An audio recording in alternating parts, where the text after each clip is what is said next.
dapat menjalankan ibadah puasa sampai 1 bulan lamanya, insya Allah. Yang kedua, dari Jumat ini kita doakan orang tua kita supaya Allah beri kesehatan, sehat badannya, terus keluarga yang menyenangkan, anak-anak yang soleh dan solehah, diluaskan rezekinya, sehingga di hari raya kita doakan semoga bapak dan ibu guru kita diberikan kesehatan sehingga dapat mendidik kalian menjadi anak-anak baik. Ala hadhihi niyyah wa likulli niyyah wa ila hadratin nabiyil mustafa Muhammadin sallallahu alaihi wasallam. Syai'ul lillahi lahu qul Ar-Rahmanir Rahim Asta'in ihdinas siratal waladdallin. Amin. Sudah? Al-Infitar sudah? Bismillahirrahmanirrahim. Rabbil alamin.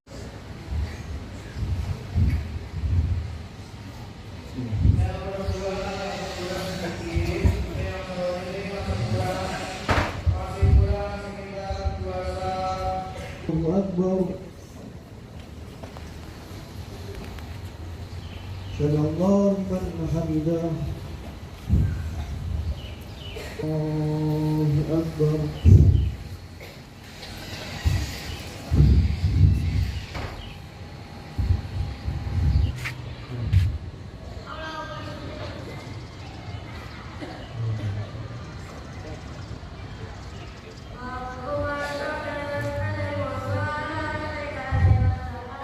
Allahu Akbar. Sallallahu liman hamidah.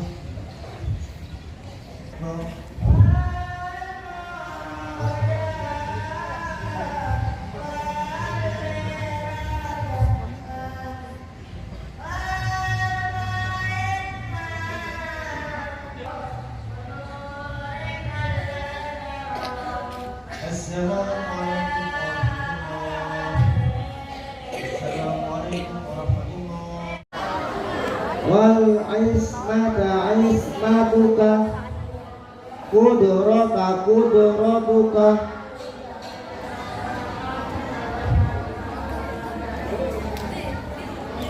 Allah saleh, anak soleh. Oh, ada yang siap, disiplin, tertib, teratur. Ya kompak. Anak soleh.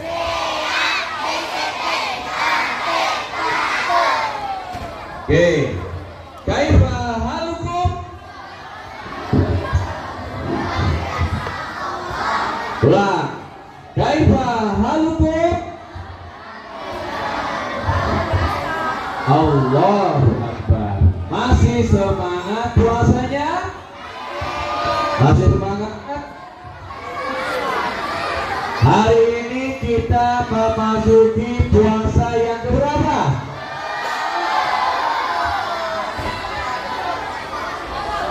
Hujan, benar hujan. Wah, bohong nih, dosa. Serius hujan. Udah, kita berdoa sama Allah. Ya Allah, jangan turunkan hujan dulu. Ya. Oke. Bismillahirrahmanirrahim.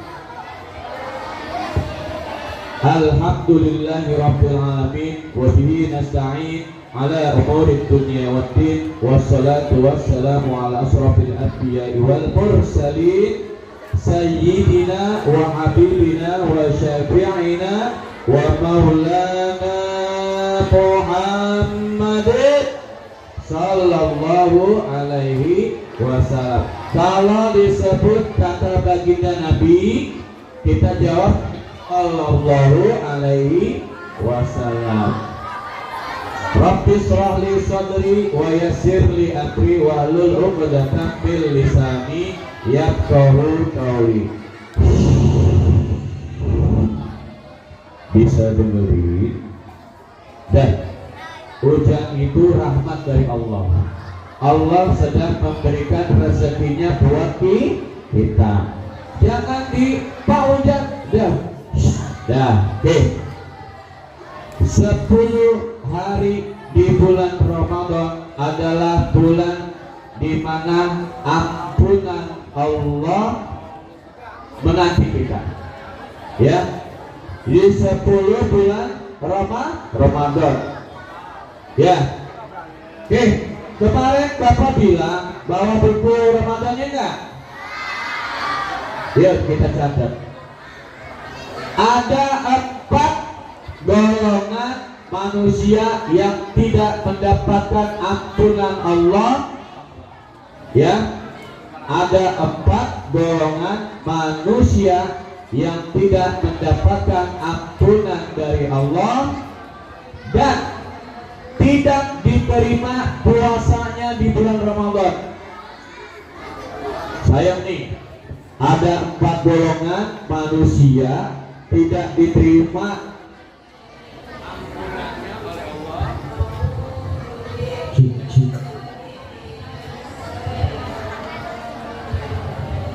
Ada 4 golongan manusia yang tidak diterima oleh Allah, bahkan tidak diterima amal ibadah puasanya di bulan Ramadan. Siapa aja itu? Yang pertama, nih dengerin nih. Jaki, dengerin. Kakinya madep kemari. Itu sampai belakang Jaki. Hei, lihat kemari. Fajri, fokus. Yang pertama, durhaka kepada orang tua. Dia tidak diterima amal ibadahnya, bahkan puasanya juga nggak diterima selama dia masih punya dosa sama orang tuanya. Di sini siapa jujur yang suka nyakitin orang tua? Ada nggak? Yang bikin orang tua sedih? Coba. Karena Nabi nggak bakalan diampuni dosanya kalau kita masih punya dosa sama orang tua. Bahkan kata Nabi, ridha Allah fi ridha walidain, wa suhtullah fi suhtil walidain. Ridhonya Allah tergantung ridhonya orang tua. Murkanya Allah tergantung murkanya orang tua. Bapak punya pengalaman pribadi. Lagi sholat maghrib di musola, kebetulan rumah Bapak itu pinggir jalan raya. Rumah Bapak dekat apa? Pinggir jalan raya, jalan besar. Lagi sholat maghrib, kita yang sholat kaget, tapi nggak langsung membatalkan sholatnya. Setelah selesai salam, sayup-sayup terdengar ada rintihan orang lagi kesakitan. Aduh, sakit. Apa yang terjadi? Dia punya kaki, nih tulangnya patah, tinggal ngewer-ngewer. Paham? Paham nggak? Kelihatan dagingnya aja, daging kulitnya, tulangnya patah. Dia naik motor, ketabrak adu motor.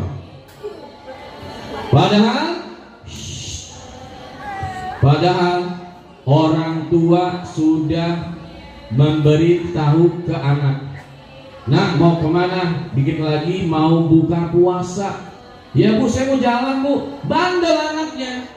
Padahal sepele. Orang tua biasanya punya firasat yang gak enak sama anak-anaknya. Gak taunya kejadian, anaknya celaka. Nih, feeling orang tua jangan kalian sepelekan.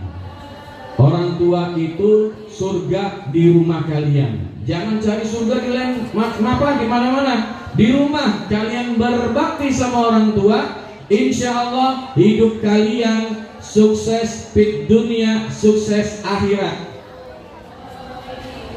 Banyak kisah seorang anak yang berbakti sama orang tua, dia menjadi orang yang spesial di mata Allah. Banyak kisahnya, sahabat Nabi, seumur hidupnya dia belum pernah melihat Nabi penduduk langit, namanya terkenal. Siapa dia? Dia adalah Uwais Al-Qarni. Apa amalan yang membuat Uwais menjadi hebat di mata penduduk langit? Uwais sangat menghormati orang tuanya yang tinggal satu. Ibunya yang sudah semakin tua, sakit-sakitan dan lumpuh, ya, dirawat, dijaga dengan baik oleh Uwais. Bahkan ketika Uwais mau pergi, dia masih kepikiran sama ibunya. Bahkan kata Rasul, wahai Umar, wahai Utsman, kalau kamu pergi ke daerah Yaman, ketemu orang namanya ini, mintain doanya. Tandanya ada bekas koreng di tangannya, ya, penyakit sopak atau kalau orang kita bilang kusta, ada tandanya, mintain doa. Ini si Umar bingung, kok ada sih orang seistimewa itu, padahal dia jauh dari Rasulullah, jauh dari Nabi. Kok bisa sih? Umar penasaran. Dilihat setiap hari Uwais sholatnya sama aja, ibadahnya sama aja seperti Umar dan sahabat-sahabat Nabi, nggak jauh beda. Kenapa Rasulullah mengistimewakan beliau? Ternyata punya usut, Uwais itu amat sangat berbakti kepada orang tua. Makanya dalam Al-Quran, wala takul lahuma uffin, janganlah kamu berkata sama orang tuamu,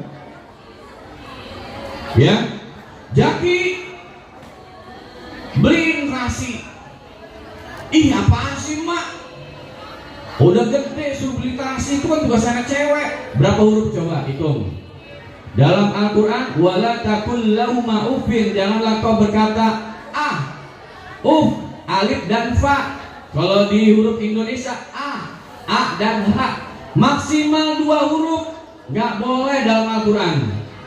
Kita emak, ngapain sih, kan udah gede, disuruh beliin nasi, itu kan tugasnya anak cewek. Berapa huruf coba? Suka kayak gitu nggak? Jujur. Jujur, kalau disuruh ibunya siapa yang ngomongnya lebih dari 2 huruf? Jujur. Bapak juga pernah. Ayo siapa jujur? Bulan puasa nggak boleh bohong. Ayo siapa yang disuruh sama ibunya sama ayahnya ngomongnya lebih dari 2 huruf? Nggak mau. Tuh, Allah kasih gambaran, kita dilarang berkata kepada orang tua kita. Makanya yang golongan pertama nih, kita tidak boleh durhaka kepada orang tua. Wasuhtullah fi suhtil walidain, murkanya Allah tergantung murkanya orang tua. Ya, banyak kejadian, cerita, kisah anak yang dikutuk sama orang tuanya. Tadi bapak, kisah nyata, orang tuanya nggak mengikhlaskan dia pergi, tapi dia bandel, maksa buat pergi. Akhirnya terjadi teguran dari Allah, kakinya buntung. Mau seperti itu? Mau nggak? Nggak ya? Kalau di Padang, ya, kisah anak yang tidak mengakui ibunya, siapa kisahnya? kundang. Anak yang begitu durhaka sama ibunya satu-satunya, ya, yang seperti itu tidak boleh kita contoh. Golongan yang kedua, nih golongan kedua, memutus tali silaturahim. Yang kedua, memutus tali silaturahim. Siapa di sini yang masih suka musuhan, marahan sama abangnya, sama adiknya? Oh.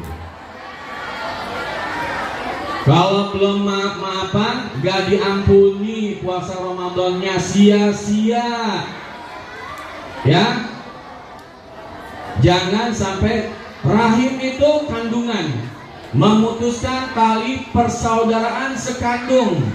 Banyak sekarang abang bunuh adiknya, anak bunuh orang tuanya. Banyak nggak? Banyak nggak? Puasanya tidak diterima. Golongan yang ketiga, orang yang gemar minum minuman khamar atau bir. Ya. Yang ketiga apa? Golongan apa? Orang yang apa?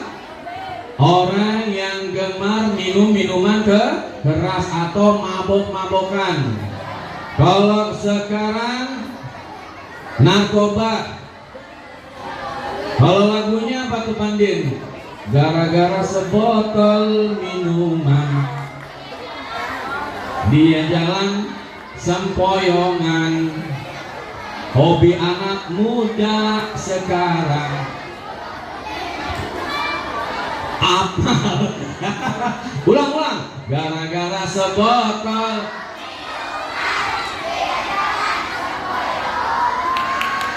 hobi anak.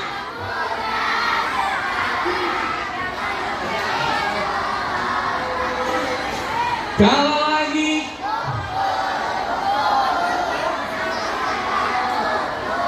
tuh pergaulan zaman sekarang tuh kakak busur apa gitu.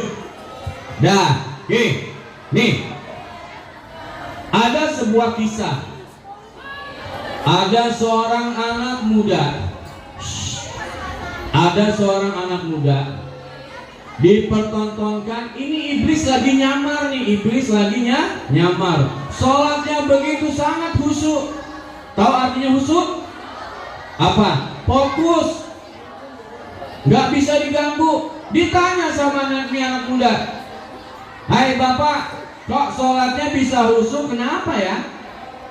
Oh gampang, seumur hidup kamu lakukan sebuah dosa. Hah? Dosa? Bukannya dosa nggak boleh? Iya, kamu harus berdosa dulu, baru sholatnya khusyuk. Sebab dengan adanya dosa, kamu akan berpikir, oh ya Allah, saya punya dosa banyak, akhirnya sholatnya khusyuk. Ini sengaja iblis menggoda. Terus apa dong yang harus saya perbuat untuk berbuat dosa? Gampang. Ada 3 pilihan. Bir, wanita, dan membunuh wanita untuk dizinahi. Nih kata anak muda ini, kalau minum bir dosanya agak enteng nih, ringan, gak gede-gede banget. Ya, terus yang kedua, berzina, memperkosa perempuan. Ini dosa besar. Apalagi membunuh. Katanya muda, Pak, saya pilih bir aja dah. Pas baru ditenggak, akhirnya apa? Otaknya mulai hilang kesadaran, tidak ingat lagi. Akhirnya lihat perempuan di depan, dia bernafsu. Akhirnya perempuannya diperkaos. Habis diperkaos perempuannya, dia mikir nih, wah, ntar kalau dia cerita saya bocor dong. Akhirnya apa? Dia lakukan pembunuhan perempuan tadi, dibunuh. Tuh, oleh karena itu, kenapa minuman keras itu diharamkan? Karena dapat mudaratnya selain merusak badan, merusak akal pikiran. Yang tadinya waras jadi gak waras mikirnya. Yang terakhir,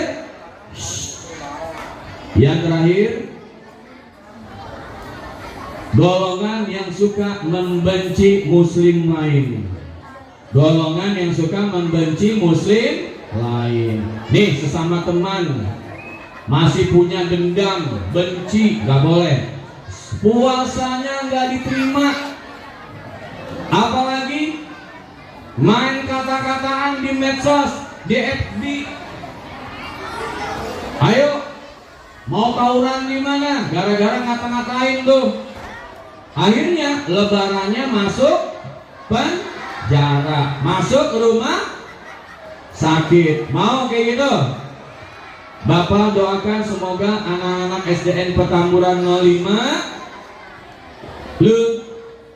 anak-anak SDN Petamburan 05 tetap menjadi anak yang soleh, menjunjung tinggi adab, sopan dan santunnya. Mungkin kultum dari Bapak cukup sekian. Coba diulang lagi. Ada 4 golongan yang tidak diterima ampunannya oleh Allah, bahkan tidak diterima puasanya. Yang pertama apa?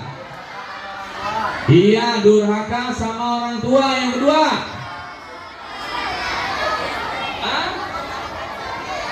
memutus tali silaturahim. Cakep. Yang ketiga, minum minuman keras. Yang keempat, membenci sesama muslim. Ya, nih, yang kelas 6 ke kelas 5 ke kelas 4 ke kelas 3, 2 dan 1, kalian ini bersaudara secara agama. Oleh karena itu dilarang bermusuhan sesama agama Islam. Nih, ada orang bunuh-bunuhan, agamanya sama-sama Islam, bunuh-bunuhan. Yang menang masuk neraka, yang mati masuk neraka. Oleh karena itu, yuk kita pererat tali ukhuwah Islamiyah kita. Semoga persaudaraan Islam kita semakin kokoh dan teguh. Dari Bapak cukup sekian. Billahi taufiq wal hidayah. Wal afa minkum. Summa salam. Waalaikumsalam warahmatullahi wabarakatuh.